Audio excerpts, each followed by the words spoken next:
నమస్తే రమగారు. నమస్తే జయ. రమగారు, భార్యాభర్తలు రిలేషన్లో తప్పుల్ని ఎతుక్కుంటూ ఉంటారండి.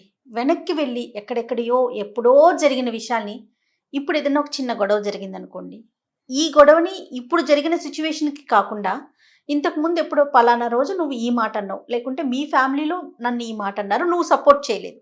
రెండు వైపుల నుంచి, భర్త వైపు నుంచి, భార్య వైపు నుంచి కూడా. అది ఎలా అవుతుందంటే గొడవ పెరిగి పెరిగి పెద్దదయ్యి తెంచుకునే వరకు కూడా వెళ్ళిపోతూ ఉంటారు. ఒకరి తప్పుని ఒకరు వేలెత్తి చూసుకుంటూ ఉంటారు. ప్రతి మనిషిలోనూ తప్పులు ఉంటాయి. కొంతవరకు అడ్జస్ట్మెంట్ ఉంటే బాగుంటుంది, అడ్జస్ట్ అయిపోయి ముందుకు వెళ్ళాలి అనే ఆలోచన తక్కువ ఉంటుంది. అడ్జస్ట్ అవుతారు కానీ ఎవరు అవుతున్నాము అనుకుంటారా? అవుతూ ఉంటారు, అవుతూనే కలిసి ఉంటూ ఉంటారు. ఏదైనా తగాదా రాగానే, మాట తేడా రాగానే మళ్ళా మొదటికెళ్ళి మన పెళ్ళప్పుడు మీ అమ్మ వాళ్ళు, మీ అమ్మ పెళ్ళప్పుడు మీ అమ్మ, మన పెళ్ళప్పుడు మీ అమ్మ నాన్న ఇలా చేశాడు దగ్గర నుంచి స్టార్ట్ చేసుకొస్తారు. ఆ రోజు అలా చేసావు, ఈ రోజు ఇలా చేసావు, మీ అమ్మ నన్ను తిడుతుంటే మాట్లాడకుండా ఉన్నావు, మీ చెల్లెల్ని నీ డ్రెస్ బాగోలేదని కామెంట్ చేస్తే నీకెందుకే అని మీ చెల్లెల్ని కేకలేయలేదు, నువ్వు వాళ్ళని సపోర్ట్ చేసావు, లేదా మీ అమ్మ నన్ను సపోర్ట్ చేయలేదు, అత్తగారు సపోర్ట్ చేయలే నన్ను, మీ అమ్మ నన్ను ఎందుకు సపోర్ట్ చేయదు, లాంటి వ్యవహారాలు తీస్తారు ఆడ మగ కూడా. అవును, ఆడవాళ్ళు ఇది తీస్తే మగవాళ్ళేమో మీ నాన్న అది పెట్టాడా, ఈ నాన్న అది పెట్టాడా, మీ అక్కకి అది ఇచ్చారు, లేకపోతే నా ఫ్రెండ్కి వాళ్ళ మావగారు స్కూటర్ కొని పెట్టాడు, మీ నాన్నేమో స్కూటీ మర్యాదలు సరిగా జరగట్లేదు, నేను వచ్చినప్పుడు మీ అమ్మ గారెలు చేయలేదు, నిజంగా మంచి వంటలు బాగా చేసి పెట్టలేదు, మనం ఇంటికి వెళ్ళినప్పుడు మీ అమ్మ నాన్న బయటికి వెళ్ళారు, అలాంటివి. పక్క దుప్పట్లు మార్చలేదు, వ్యవహారాల మీద కూడా పోటాడుకుంటారు చేయ. నిజంగా ఇప్పుడు నీకు పెళ్ళి అనగానే ఇదివరకటి కాలం వేరు, ఈ కాలం వేరు కాదు ఉంది కదా జయ. అవును, పెళ్ళి అనేది కామన్ ఫ్యాక్టర్ అప్పుడు ఇప్పుడు కూడా. కాకపోతే ఈ భార్యాభర్తల సంబంధాల వ్యవహారాలు ఇదివరకటిలాగా ఇప్పుడు లేవు. ఎక్కడ మారింది, మార్పు ఎక్కడుందంటావు? నీకు ఐడియా, నీకు అర్థమైందా? అనుమానంగా చూస్తున్నావు. అర్థమైంది. అంటే అప్పుడు ఉన్నంత ప్రేమలు అనుబంధాలు లేవు. లేకుంటే పెళ్ళి అనగానే కొంతమంది చుట్టాలు మన ఇంట్లో వచ్చి ఒక 10 రోజులు ఉండి అంత తంతుగా జరగట్లేదు కదా. ఎవరికి వాళ్ళు ఇది ఎట్లయిపోయిందంటే ఓకే పెళ్ళి జరిగింది అయిపోయింది అన్నటువంటి పక్కనున్న ఫ్లాట్ వాళ్ళకు కూడా తెలియని పరిస్థితుల్లో జరిగిపోతున్నాయి అన్ని కార్యక్రమాలు. అయినా కూడా మెకానిజం అనేది ఎక్కువైపోయింది. దాంతో పాటు రెండోది ఏంటంటే ఇది వరకటికి ఇప్పటికి వచ్చిన ప్రధానమైన తేడా, ఇది వరకు 90% పిల్లని భర్త పోషించవలసి వచ్చేది. ఇప్పుడు అది లేదు. 90% ఆడపిల్లలు సంపాదన పరులుగా ఉంటున్నారు, స్వతంత్రంగా ఉంటున్నారు, ముందు నుంచి ఇండిపెండెంట్ భావాలతోటి పెరుగుతున్నారు. నీతో పాటు నేను సగం, ఆకాశంలో నేను సగం అనే భావజాలాలని విపరీతంగా కలిగి ఉంటున్నారు. నేను మాత్రం ఏం తక్కువ అంటున్నారు. ప్రాక్టికల్గా కూడా చేస్తున్నారు, అది ఉంది. అక్కడి నుంచి వీళ్ళకి చట్టపరంగా కూడా కొన్ని అవకాశాలు వచ్చినాయి. ఇక్కడ ఏదైనా తేడా వస్తే ఏమై పోలీస్ స్టేషన్కి వెళ్ళిపోవచ్చు, ఓ రిపోర్ట్ చేసేయచ్చు. ఈజీగా భర్తని అత్తగారిని ఎలా ఇరుకుని పెట్టాలో, ఏది ఆయుధాన్ని వాడాలో కూడా తెలుసుకుని ఉంటున్నారు. పైగా చిన్న చిన్న పిల్లలప్పుడు పెళ్ళిళ్ళు కావటల్లా వయసు పెరుగుతోంది, వాళ్ళకి స్వతంత్రమైన భావాలు, ప్రతి విషయంలోనూ ఒక ఉద్దేశము, ఒక అభిప్రాయము, మెచ్యూరిటీ లెవెల్స్ ఎక్కువైనాయి. అంటే సెల్ఫిష్ మెచ్యూరిటీ పెరిగింది అనమాట, సెల్ఫ్ మెచ్యూరిటీ. ప్రపంచం పట్ల వాళ్ళ దృక్పథాలు మారడం కాదు, అది తమని సాటిస్ఫై చేసుకునే విధానాలు విపరీతంగా పెరిగిపోయినాయి. ఈ పెరిగిన నేపథ్యంలో ఈ పెళ్ళిళ్ళు వచ్చేసరికల్లా ఏమవుతుంది, అమ్మాయికి ఒక ఐడియా ఉంటుంది, అబ్బాయికి ఆటోమేటిక్గా ఎవరి ఐడియాలు వాళ్ళకు ఉంటాయి. ఇవి రెండు కలబోసుకుని ఒక రకంగా చేసుకుని ముందుకు తీసుకెళ్ళటం కానీ, ఒకళ్ళు తగ్గటం ఇంకోళ్ళు పెరగటం కానీ ఉండట్లా. ఇద్దరు పెరుగుతామంటారు, కలబోసుకోవటం అసలు కుదరదు. నా ఐడియా నాది, నీ ఐడియా నీది. వాళ్ళు ఎవరో చెప్పారు, నా గది నా ఇష్టం వచ్చినట్టు డెకరేట్ చేసుకున్నాను, తన గది తను డెకరేట్ చేసుకుంది అంటే మీ ఇద్దరిది కలిపి ఒక గది కాదా అని అడగటానికి సిగ్గేసింది నాకు. వైఫ్ అండ్ హస్బెండ్ ఇద్దరిది డబల్ బెడ్రూమ్, తన గది తంది, ఈవిడ గది ఇంది. వైఫ్ అండ్ హస్బెండ్, నీకు అర్థమైందా పాయింట్? వీళ్ళిద్దరిది కలిపి ఓ గది కాదు, ఆ గది ఆవిడది, ఈ గది ఇంది. అలా అని కాదు, కామన్గా ఒక చోటే ఉంటాం అనుకోండి, కాకపోతే ఎవరి టేస్ట్ ప్రకారం వాళ్ళు సర్దుకున్నాం, ఎవరి పాటలు వింటాం, ఎవరి వర్క్ చేసుకోవటం, ఆ తర్వాత ఏమో చిల్ అవుట్ అవటం, రెస్ట్ తీసుకోవటం, అవన్నీ ఎవరి గదుల్లో వాళ్లే. అందుకని 2 గదులు చక్కగా బాగా అలంకరించుకున్నారు. ఈ మనిషిని నేను చూడలేదమ్మా, మన చుట్టుపక్కల ప్రపంచంలో లేరు వాళ్ళు. ఫోన్లో మాట్లాడినప్పుడు చెప్పారు అట్లా. ఎవరి గది వాళ్ళు డెకరేట్ చేసి పెట్టుకున్నారు. వాళ్ళ మూడో parents- పర్సన్ వస్తే ఏం చేస్తారు వాళ్ళ పేరెంట్స్ వస్తే అబ్బాయి గదిలో ఉంటారు, ఈవిడ పేరెంట్స్ వీళ్ళిద్దరికి కలిపి మూడో పర్సన్ వస్తే అప్పుడు ఏం చేస్తారు నేను అడగలేదు. నాకు కూడా భయం వేసింది అలా అడగడానికి. కదా నన్ను భయపెట్టేస్తారు జయ చాలా మంది. కాదండి, ఇప్పుడు ఎవరి పేరెంట్స్ వస్తే వాళ్ళ వాళ్ళ రూముల్లో ఉంటారు, సూపర్ బాగుంది. మరి మీ ఇద్దరికి కలిపి మూడో పరిస్థితి వస్తే అప్పుడు సంగతి అప్పుడు చూస్తారు. ఓకే, ప్రస్తుతానికైతే వాళ్ళ ప్రస్తుతానికి- టేస్టుల ప్రకారం ఉన్నారు. అది చేసుకున్నారు. పగలు ఆయన ఛాయిస్, రాత్రి ఈవిడ ఛాయిస్ వండుకుంటారు, లేదా పగలు ఆవిడ ఛాయిస్, అలా కూడా అవన్నీ మాట్లాడుకుంటున్నారు పిల్లలు ఇప్పుడు. అవన్నీ మాట్లాడుకుంటున్నారు.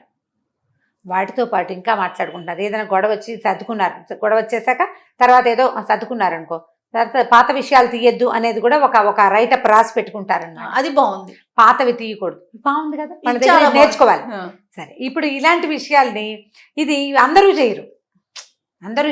వీళ్ళిద్దరు కలిసే ఉంటారు. ఎంత బాగుంటారో, నీది నాది అన్న భేదం కూడా ఉండదు. ఎంత బాగుంటారో. కానీ ఏదైనా తగాదా రాగానే నువ్వు వాళ్ళు అప్పుడప్పుడే చేసావు, మీ అమ్మ ఇలా చేసింది, నువ్వు ఇలా చేసావు, నువ్వు అలాట కదా. చిన్నప్పుడు నీకు మంది గర్ల్ ఫ్రెండ్స్ ఉన్నప్పుడు ఉన్నారని తెలిసినప్పుడే నాకు బుద్ధి లేదు, అనవసరంగా నీతో ఉన్నాను అని నువ్వు ఇప్పటికీ నీ పాత కొలిగితో మాట్లాడుతున్నావు. ఎందుకు మాట్లాడుతున్నావు? నీ ఫోన్ నేను చూస్తానని అబ్బాయి ఇలాంటివి పోట్లాడుకుంటూ ఉంటారు. దీనివల్ల ఈ సంబంధం సజావుగా వెళ్ళదు. పాయింట్అవుట్ చేసుకుంటూ ఉండటం. ఇప్పుడు ఇద్దరు వేరు మనుషులు కలిసి ఉండటమే పెళ్ళి. ఈ వేరు మనుషులు అనగానే వీళ్ళ నేపథ్యాలు వేరు, చదువులు వేరు, పెంపకాలు వేరు, వాళ్ళ పేరెంట్స్ వేరు. మా పేరెంట్స్ మమ్మల్ని బాగా పెంచారు, వాళ్ళ పేరెంట్స్ బాగా పెంచలేదు అని అనుకోవద్దు. నీ పెంపకం నీది, వాళ్ళ పెంపకం వాళ్ళది. నువ్వు వీడిని పెళ్లి చేసుకున్నావు కానీ వాడి పెంపకాన్ని పెళ్లి చేసుకోవు కదా. నీకు అవసరమైనవి అనవసరమైనవి ఏవో కొన్ని విషయాలు ఉంటాయి, నువ్వు అడ్జస్ట్ అవ్వలేనివి మాట్లాడుకుని సర్దుకో. అంతేగాని వాళ్ళ అమ్మని అనకూడదు నువ్వు. వాళ్ళ పరిస్థితులు వాళ్ళవి. కొన్నిళ్లలో కుదురుతుంది పిల్లల్ని చక్కగా పెంచడం, భార్యాభర్త చక్కగా ఉండటము, అమ్మా నాన్న తాలూకు స్నేహాన్ని చూసి పిల్లలు చాలా నేర్చుకుంటారు. ఇక్కడేమో రెండో ఇంట్లో కొట్లాడుకుని అమ్మా నాన్న ఉండుండొచ్చు. ఇక్కడ పరిస్థితులు బాగోలేదు, వాళ్ళ కాంజుగల్ లైఫ్ సరైంది కాదు, పిల్లల్ని బాగా పెంచలేకపోయారు, వాళ్ళ ఇంట్లో పెద్దాళ్ళు ఉన్నారు, ఉంటే ఓ పరిస్థితి, లేకపోతే ఇంకో పరిస్థితి. పెంపకాలు వేరే ఉంటాయి. ఇప్పుడు మనమిద్దరం కలిసి ఒక చోట చేరినప్పుడు మనలో మనం ఎలా అడ్జస్ట్ అవ్వాలి. వాళ్ళ అమ్మని వాళ్ళ నాన్నని అనకూడదమ్మా. ఈ అనడానికి ప్రతి వాళ్ళ దగ్గర ఏదో ఒక లోపాలు లేని మనుషులు ఉండరు.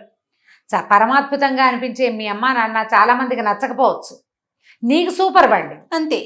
నీకు మీ అమ్మ నాన్న హీరోస్, హీరోయిన్లు అలాగే ఉంటుంది. మిగిలిన వాళ్ళకి వీళ్ళు ఓవరాక్షను, వాళ్ళ పేరెంట్స్ని పట్టించుకోండి, ఎప్పుడు పిల్లలతోటే పడి ఉన్నారనో ఏవో ఉంటాయి, నెగిటివ్గా మాట లేకుండా ఉండదు. అవును, మా వాళ్ళు మీ అమ్మ నాన్న నీకు ఎలా సూపర్ హీరోలుగా ఉంటారో అతనికి కూడా అంతే. ఇంత సూపర్ కాకపోతే ఎంతో కొంత వాళ్ళు ఇలాగే కనీ పెంచారు కదా పాపం. ఎవరికి వాళ్ళు గొప్ప కదండి. గొప్ప అయినా కాకపోయినా వాళ్ళకి ఓన్ థింగ్ అది. అంతే. వాళ్ళ సొంత అమ్మా నాన్న. నువ్వు ఒక హీరోయిన్ దొరికావని అమ్మా నాన్నని వదిలిపెట్టేమంటే వాడు అవతారం కాదు కదా, ఆకాశం నుంచి పడిపోలా. అవును, తల్లి నుంచి వచ్చిన వాళ్లే కదా. కాబట్టి అప్పుడు మగవాళ్ళు కూడా అంతే. ఇప్పుడు ఇది ఆడపిల్లల్ని అనకూడదు, 90% మగపిల్లలు అత్తారింటి నుంచి డబ్బులు రావాలి కానీ ఈ పిల్ల వాళ్ళ ఇంటికి వెళ్ళకూడదు, వాళ్ళు వీళ్ళ ఇంటికి రాకూడదు. మీ అమ్మ నాన్నతో మాట్లాడడానికి మా అమ్మకి నచ్చదు కాబట్టి మీ అమ్మ నాన్నతో మాట్లాడకూడదు అనేవాళ్ళు నాదు.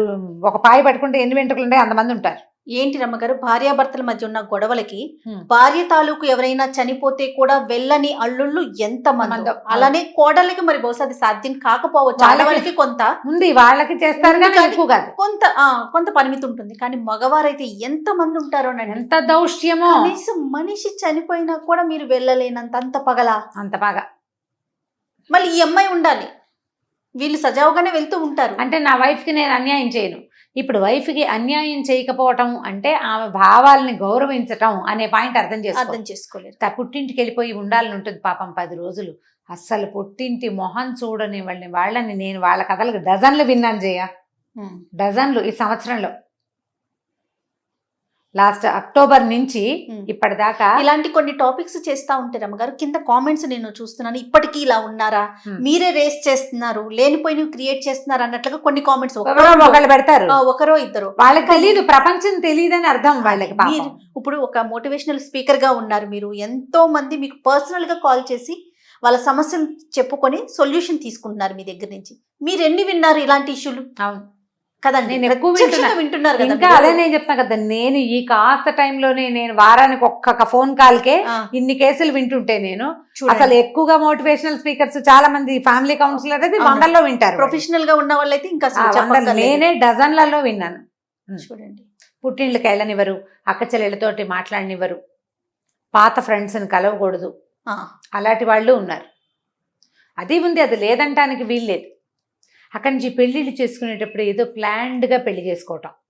అంటే ఎట్లా అండి? ఉద్యోగస్తురాలైన అమ్మాయి కావాలి, ఆ, ఆ ఉద్యోగం ఉన్న అమ్మాయిని చూసి పెళ్లి చేసుకోవటం అంతే. ఇక అమ్మాయి ఉద్యోగం మాంటారు, ఎటువంటి పరిస్థితుల్లో వాళ్ళు సపోర్ట్ చేయరు, ఈ పిల్ల ఉద్యోగం మానకూడదు, వాళ్ళు సపోర్ట్ చేయరు. ఎన్ని హింసలు పడతారో జయ ఇలాగా కుటుంబాల్లో. అవును. ఎంతసేపు నువ్వు నువ్వు నువ్వు నువ్వు అప్పుడు అలా చేసావు, నువ్వు ఇప్పుడు అలా చేసావు, పెళ్లిలో మీ వాళ్ళు సరిగ్గా కాఫీ కప్పులు కడకుండా కాఫీ ఇచ్చారు, లేదా టీలో తప్పులు, పంచదార తప్పులు. వేయలేదు, ఫలానా పెట్టిన చీర బాగుండలేదు, ఆ చీర మీ చెల్లెలు ముందే కట్టేసుకుంది, లాంటివి. అదొక తగాదా. ఆ, ఆ తగాదాలు, మీ తమ్ముడు నన్ను చూసి లేచి నుంచోట్లేదు అని ఒక తగాదా.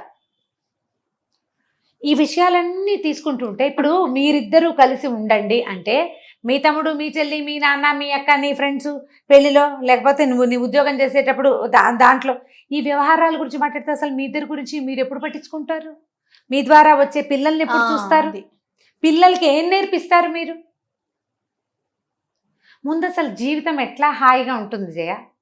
ఎప్పుడు ఎవరో ఒకళ్ళని ఏదో ఒకటి అంటూ ఉంటే ఎలా ఎలా హ్యాపీగా వెళ్ళదు కదండి, హెల్తీగా వెళ్తుంది? ఎక్కడ ఉంటుంది అట్మాస్ఫియర్ అంతా? అదే ఇప్పుడు ఒకవేళ ఇహిహి అని మీరు పళ్ళికిలు ఇచ్చినా ఎవరైనా వచ్చినప్పుడు నవ్వుతాం, అది ఒట్టి కృతకంగా ఉంటుంది, లోపల ఉండదు, ఆర్టిఫిషియల్ గా అనిపించేస్తుంది. ఆ సంతోషంగా ఉండాలంటే ముందు ఎత్తి పడవటము, ఎత్తి చూపించడము, ఈ రెండు ప్రక్రియలు మానేయాలి. బా, అద్భుతమైన మాట రమ్మగారు. మానేసేయాలి. అసలు మానేస్తేనే మీరు హాయిగా ఉంటారు. లోపల ఒక ఉద్రేకం ఉంటుంది, మండిపోతూ ఉంటుంది, అనేయాలనిపించేస్తుంది. అవును. దీనికి ఒక మెథడ్ చెప్తాం, చెప్పండి. పాతదే. మీకు అనాలనిపించిన వాటిని రాయండి. ఓకే. ప్రతి ఇంట్లోనూ 2 స్క్రిబ్లింగ్ ప్యాడ్లు ఉండాలి, భార్యకోటి భర్తకోటి. ఓకే. నీకు తిట్టాలనిపించేస్తుంది, రాసి పారే, ఆ, తర్వాత రాసిన దాన్ని పారే, చింపి. అంతే. ఈజీగా ఉంటుందమ్మా. సంబంధాలని బాగుపరచుకోండి. మనకేంటంటే జీవితాలు బహు చిన్నవైపోయినాయి. ఈ రోజున రేపేమిటో అస్సలు తెలియని ఒక అనిశ్చితిలో ఉన్నాం మనం. అస్సలు తెలియదు మనకి. మన అమ్మ నాన్న ఏమవుతారో తెలియదు, మన పిల్లలు ఏమవుతారో తెలియదు, అది ఇంకా క్వశ్చన్ మార్క్. మనం ఏమవుతామో తెలియదు. ఈ కలిసి ఉన్న బాంధవ్యాన్ని, భగవంతుడు ఏర్పరిచిన బంధానికి విలువ ఇవ్వండి. ఒక్క చిన్న జర్క్ తోటి అప్సైడ్ డౌన్ అయిపోతుంది జీవితం. అంతే కదండి. ఆ లోపల హాయిగా ఉండండి, ఆ జర్క్ తీసుకోవాల్సే వస్తుంది. మీరు కలిసికట్టుగా ఉంటే జర్క్ని ఈజీగా తీసుకోగలుగుతారు. అక్కడ ఏదైనా కష్టం వస్తే కలిసి అనుభవిస్తారు. కలిసి ఉంటే సుఖం కానీ దుఃఖం కానీ అనుభవించడం సులువు. సుఖం భార్యాభర్త కలిసి ఉండేటప్పుడు ఉండే సుఖాల సంగతి చెప్పక్కర్లా మనం. దుఃఖం వాళ్ళకొచ్చినా వీళ్ళకొచ్చినా ఇద్దరు కలిసి ఉంటే ఒకళ్ళకొకళ్ళు తోడుంటారు. పిల్లలకి ఏదైనా వస్తే మీ ఇద్దరు కలిసి, నువ్వు ఒకళ్ళనొకళ్ళు ఎత్తి పడుచుకుంటుంటే చంటి బిడ్డని కాసుకునేది ఎవరు? నీ వల్లే వచ్చింది, నువ్వు బయటికి వెళ్ళి తెచ్చావు అని అనద్దు. బయటికి వెళ్ళకపోయినా వచ్చే రోజు ఇది. ఇది ఒక సమస్య రమ్మగారు, మంచి పాయింట్. నేను నాకు తెలుసు, అందుకనే చెప్తున్నా. వాళ్ళు బయటికి వెళ్ళకపోయినా ఇంట్లోనే ఉన్న పెద్దవాళ్ళకి కూడా వచ్చే రోజు ఇది. కలిసి ఉండండి. తప్పొప్పుల పరీక్షలు పక్కన పెడదాం. ఇప్పుడున్న ఈ గడ్డు కాలాన్ని జాగ్రత్తగా దాటేయండి. తర్వాత మీకు కలిసి ఉండటం, తప్పులు ఎన్నకుండా ఉండటం అలవాటైపోతుంది. ఇవాల్టి నుంచి డిసైడ్ అవ్వండి, తప్పులు ఎన్నద్దు, కలిసి ఉందాము, ఎలాగోలాగా కొట్టుకోకుండా ఉందాం. బాగా కోపం వస్తే ఒక కాగితం మీద పెట్టుకు రాసి పారేసేయండి. ప్రతి ఒక్కరిలోనూ లోపాలు ఉంటాయి కదండి. ఉంటాయి. మనం కూడా ఏం సూపర్ మ్యాన్ సూపర్ ఉమెన్ మాట్లాడమంటే వాళ్ళు చెప్తారు, వాళ్ళ దగ్గరే ఉంటాయి, వాళ్ళకి ఉంటాయి. కాబట్టి ఇది మానేస్తే ఈ రోజుని మనం సులువుగా దాటుతాం. 1 సంవత్సరం ప్రాక్టీస్ చేయండి, తర్వాత మీకు అసలు ఆ గుణమే పోతుంది. అద్భుతం, బాగుంది, ట్రై చేయండి. అంతే. చాలా బాగుంది రమ్మగారు, మంచి సొల్యూషన్ చెప్పారు. సో మీకు వచ్చే కాల్స్ కూడా మీరు ఇలాగే చెప్తున్నారు అనుకుంటున్నా. బహుశా ట్రై చేస్తాను కదా జయ, కలిపే ప్రయత్నం చేస్తున్నారండి. మాక్సిమం అదే చేస్తాను జయ నేను. ఎందుకంటే నాకు బేసిక్గానే ఎస్, ఇప్పుడు ఎన్నిటి నుంచి విడిపోతావు నువ్వు? అది ఎక్కడికి పారిపోతావు? ఎక్కడికి పారిపోతావు? అమ్మా నాన్నలతోటి ఇబ్బందులు వస్తాయి. నేను సక్సెస్ఫుల్గా ఒక 3-4 బాగా ఫిక్స్ చేయగలిగానని నాకు అనిపించింది. నేను ఒక అమ్మాయి పేరెంట్స్ మీద కొంత గ్రెడ్జ్, కొంత బాధ అమ్మాయికి. చాలా ప్రేమగా ఉంటుంది, నాతో మాట్లాడుతుంది ఎప్పుడు. నేను ఎంత బాగా ఫిక్స్ చేయగలిగానంటే, ఈ మధ్య అమ్మాయికి ఒంట్లో బాగుండకపోతే వాళ్ళ పేరెంట్స్ వచ్చి సపోర్ట్ చేస్తే అబ్బా, అసలు ఆ అమ్మాయి ఎంత నార్మల్ అయిపోయిందంటే, ఏళ్ల నుంచి లోపల ఉన్న గ్రెడ్జ్ చెప్పి చెప్పి చెప్పి ఎన్ని గంటలు చెప్పిందో నాకు. అప్పుడోసారి చెప్పును.